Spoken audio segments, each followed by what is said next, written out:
Bom dia a todos, esse é mais um Grimper Talks. O objetivo de hoje é falar sobre como estamos posicionados a partir de agosto até o final do ano, comentar um pouquinho como foi o mês de julho.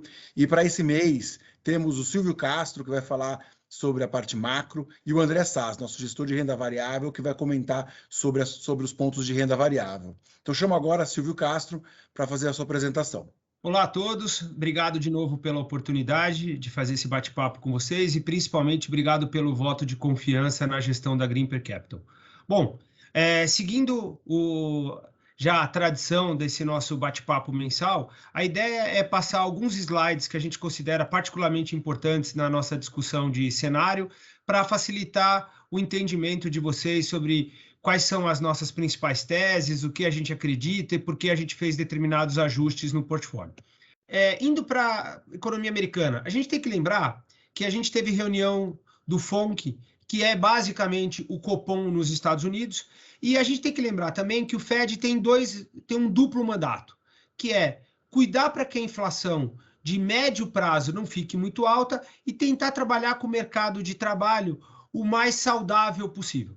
Então, começando pela inflação, rapidamente, a grande discussão do momento é se a inflação nos Estados Unidos ela é de fato transitória ou não. O Fed vem defendendo que sim, uma parte importante do mercado desconfia que essa inflação ela tende a ser alta e mais perene do que o Fed imagina. Na nossa impressão, muito do que a gente tem visto dessa aceleração inflacionária nos últimos tempos, ela é de fato transitória, mas a gente acredita até que pela mudança de política fiscal e de política monetária nos Estados Unidos, essa década que a gente está começando tende a mostrar uma inflação persistentemente mais alta do que na última, onde a gente nem via de fato, o CPI nos Estados Unidos conseguindo se manter na casa dos 2%.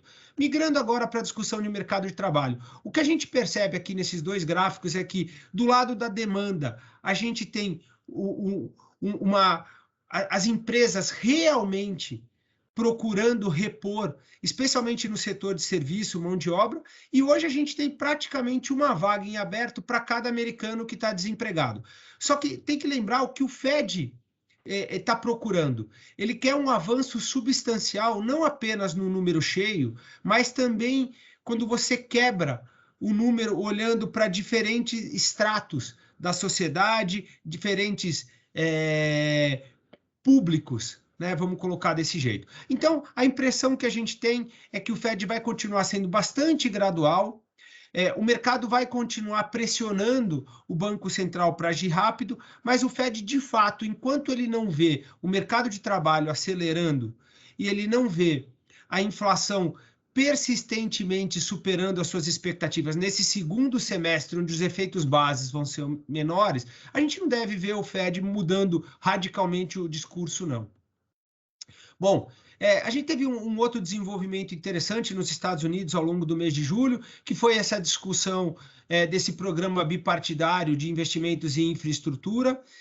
Ainda tem um processo de reconciliação importante para acontecer. Os democratas na Câmara querem um pacote muito mais abrangente e maior enquanto no Senado existe já um consenso grande de fazer um pacote mais restrito somente à infraestrutura, como a gente normalmente conhece, que é em capital físico.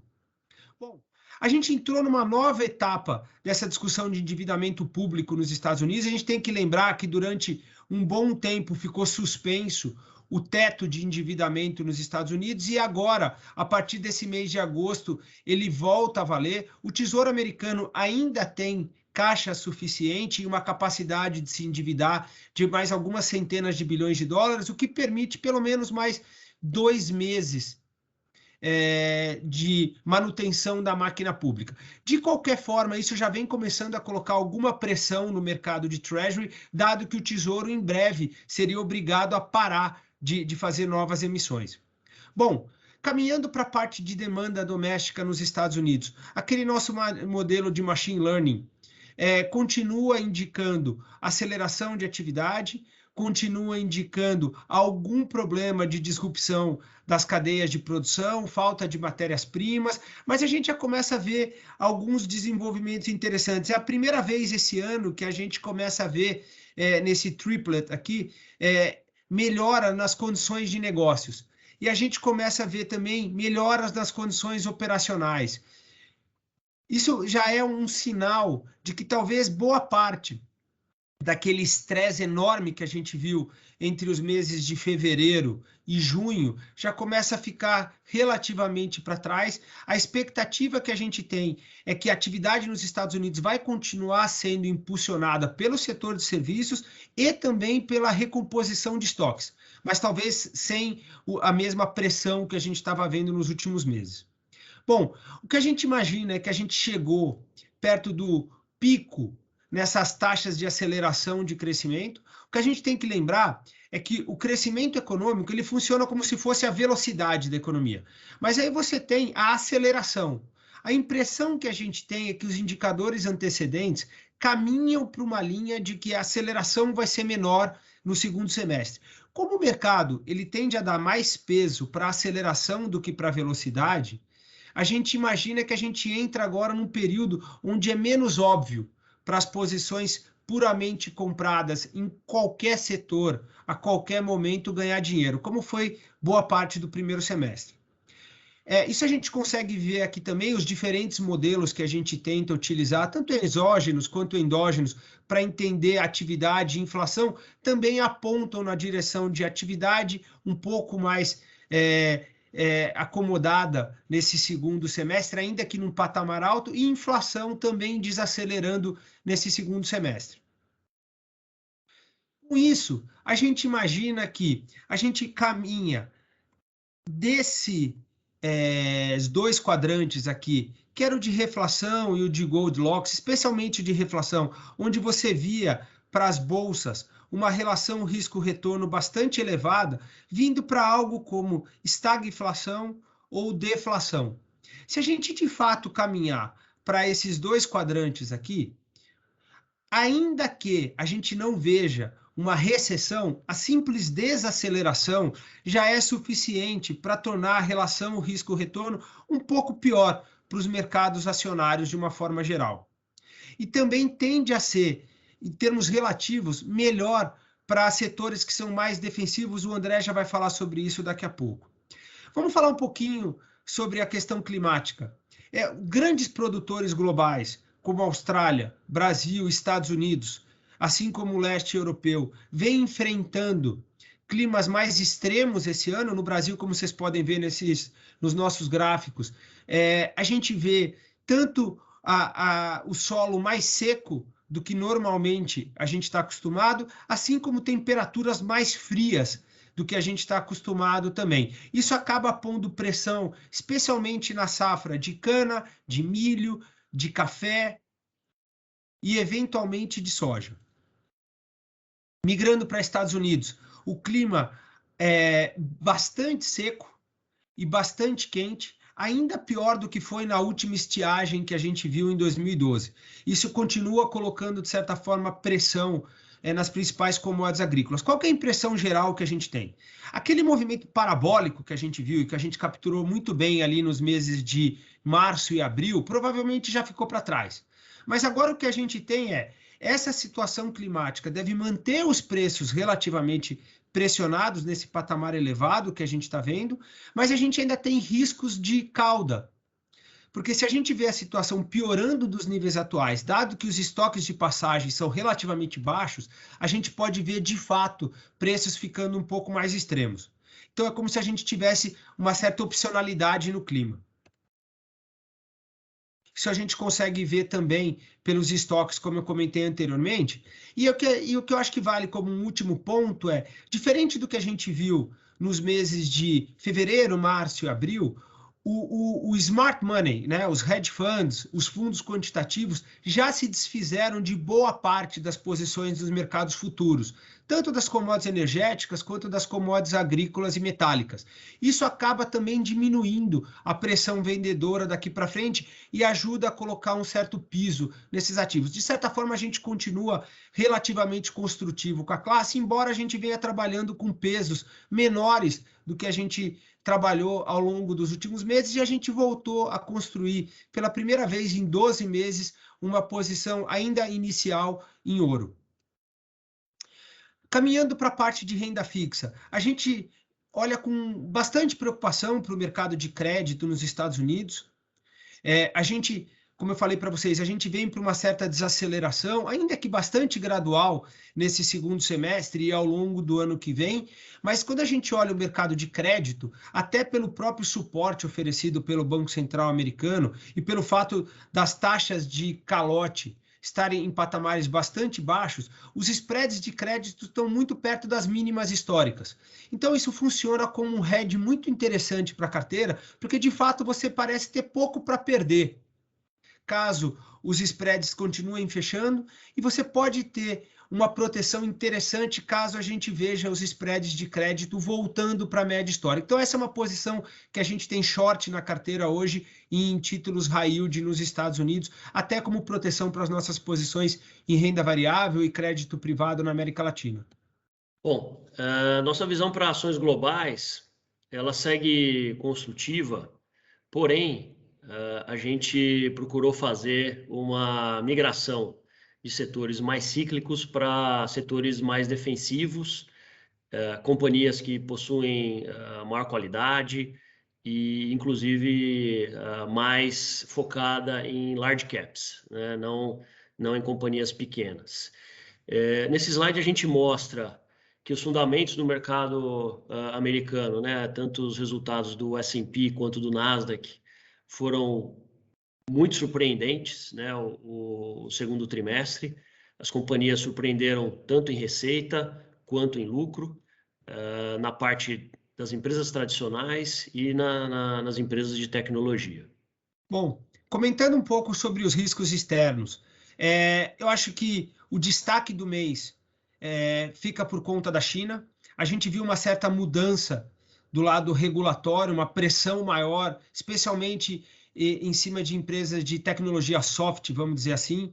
Então, internet, edutech, a própria Didi, né, que seria o Uber chinês. Então, isso junto com alguma redução dos impulsos de crédito, coloca, de certa forma, uma luz amarela sobre mercados emergentes de uma forma geral, para os investidores dos países desenvolvidos, grandes pools de capital. Caminhando para o Brasil agora, a gente continua muito preocupado com a crise hídrica. Esse é um grande risco estagflacionário para o Brasil.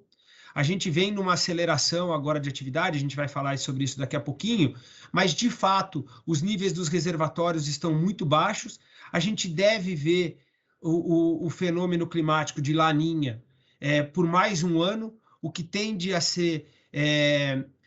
trazer períodos de seca, tanto para a Argentina quanto para o Brasil. Então, dado que os níveis dos reservatórios já são baixos, isso traz uma preocupação, o preço de energia tende a ficar baixo, existe risco de eventuais racionamentos, e ainda que sejam baixos, mas apagões, parece que os riscos vêm subindo bastante já a partir de outubro, quando a gente começa com a temporada de seca novamente. Bom, a gente tem reunião do Copom essa semana. Os nossos modelos apontam para uma taxa de juros caminhando para casa de 7,5% no fechamento desse ano. Pelos nossos modelos, a taxa poderia se estabilizar ali, não fossem as preocupações fiscais. Então, a gente continua, como eu vou comentar com vocês, a gente continua com uma preocupação com relação a posições aplicadas em juros no Brasil. A gente vem trabalhando ao longo do mês passado, a gente veio trabalhando e a gente continua trabalhando com posições tomadas em juros no mercado local e posições compradas em inflação implícita, e isso ajudou a proteger outras posições que a gente carregava na carteira. Uma outra coisa que vale a pena salientar: tradicionalmente é difícil ganhar dinheiro aplicado em juros durante o ciclo de alta. O mercado nunca sabe onde esse ciclo ele vai terminar, e como o mercado normalmente é aplicado em taxa de juros, né? Ele é comprado em papéis pré-fixados, isso acaba gerando uma pressão por stops. Então a gente acha que não é hora de virar a mão para posições aplicadas ainda, a gente permanece tomado em juros no Brasil. Comentando rapidamente sobre o nosso balanço de pagamentos, a gente tem ótimas notícias e notícias definitivamente não tão boas. Da parte de conta corrente, a gente praticamente zerou o nosso déficit, isso vem de uma combinação de preços de commodities elevadas e o fato da gente, de certa forma, ser alavancado em cima de crescimento de economia mundial, dado o nosso papel como produtor e exportador de commodities. Por outro lado, as dúvidas que pairam com relação à reforma tributária no Brasil e as preocupações já com relação ao ciclo eleitoral fizeram com que os investimentos estrangeiros diretos fossem muito baixos nesses últimos meses, e isso acaba, de certa forma, minando também a nossa capacidade de aumentar o nosso crescimento potencial.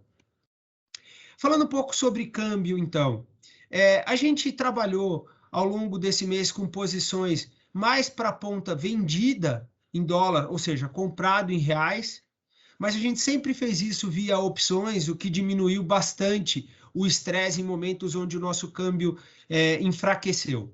A gente continua achando que o nível que o real está transacionando agora, perto da casa do 5,2, parece ser relativamente fraco, perto dos nossos modelos, mas, de novo, o nível de ruído é elevado demais para a gente colocar uma posição muito grande na moeda agora. A gente prefere continuar trabalhando mais tático, operando o range entre os 5 e os 5,20.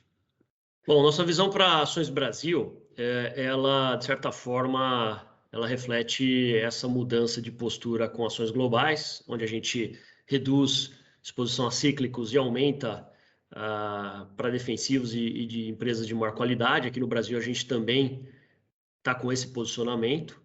E é interessante observar que existe uma grande diferença entre expectativas macro e o que está acontecendo no micro. Os resultados das companhias brasileiras estão surpreendendo bastante positivamente.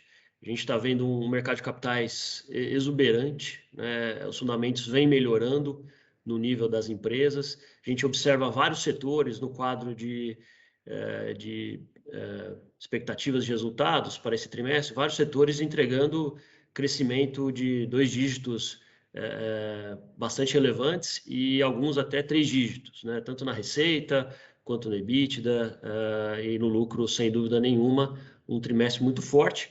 Olhando para os próximos trimestres, a gente já começa a ter a dificuldade aí da comparação da base, né, em relação ao segundo semestre do ano passado, que foi um segundo semestre um pouco mais forte. E em termos de valuation, a nossa bolsa, que é o gráfico da direita, né, o quanto a nossa bolsa está oferecendo de prêmio de risco em relação ao juro longo real do Brasil. E a gente está voltando para os patamares de prêmio que a gente bateu ali no fundo da crise do Covid, no ano passado, em março, abril, próximo aí de 7%, tá, de prêmio de risco em relação ao retorno do juro real longo, internamente. Então fica aqui esse alerta, né, para um mercado que está barato em termos de valuation, mas a gente tem o desafio macro, como o Silvio bem explicitou na apresentação toda. Bom, como a gente sempre faz, a gente gosta de juntar a discussão de curto prazo, de oportunidades de curto prazo, com algumas preocupações mais estruturais que a gente tem. Uma delas é que, de fato, o crescimento potencial depende muito da produtividade, e aí quando a gente olha métricas que seriam úteis para a gente estimar o que é a nossa produtividade futura, como, por exemplo, nota em matemática dos nossos estudantes, a gente vê que o Brasil ainda carece de uma evolução bastante grande para poder se comparar com a média dos países da OCDE. Isso, junto com a falta de investimento em capital físico, coloca, de certa forma, um peso sobre o nosso crescimento potencial. Então, essa é uma preocupação que a gente continua tendo de médio prazo com a nossa economia. Para a gente encerrar, então, eu acho que vale a pena um balanço geral com os nossos resumos e conclusões. Acho que pontos importantes. O mês de julho foi um mês particularmente complicado para se gerir de recursos do lado de fundamento / valuation, especialmente o mercado de equities local. Parecia muito interessante, mas o nível de ruído e essa mudança de quadrante global dificulta esse valor ele se realizar no preço das ações. Então, foi um mês mais para tentar proteger o capital e buscar empresas de boa qualidade do que propriamente trabalhar com exposições muito grandes. A gente continua gostando de Bolsa Brasil, mas a gente está muito cuidadoso e muito mais tático do que a gente foi anteriormente. 2, a gente continua gostando das commodities, especialmente as soft commodities. A gente tem um pouco mais de cuidado, porque o mês de julho e mês de agosto, tradicionalmente, não são meses bons para as commodities agrícolas, a sazonalidade tende a ser negativa, então a gente está trabalhando com peso menor, mas a ideia é eventualmente voltar a recompor para o final do ano, a depender da volta da Laninha. Quando a gente olha para a Bolsa Internacional, a gente continua gostando, mas a gente fez uma migração de setores cíclicos para setores defensivos. Isso funcionou muito bem, tirando a volatilidade da carteira, e a gente começou a montar uma posição em tecnologia para esse segundo semestre, lembrando que a nossa visão de mundo é que sobe aquilo que é escasso. Se crescimento começar a ficar um pouco mais escasso para frente, setores que oferecem crescimento sustentável e de boa qualidade tendem a performar bem.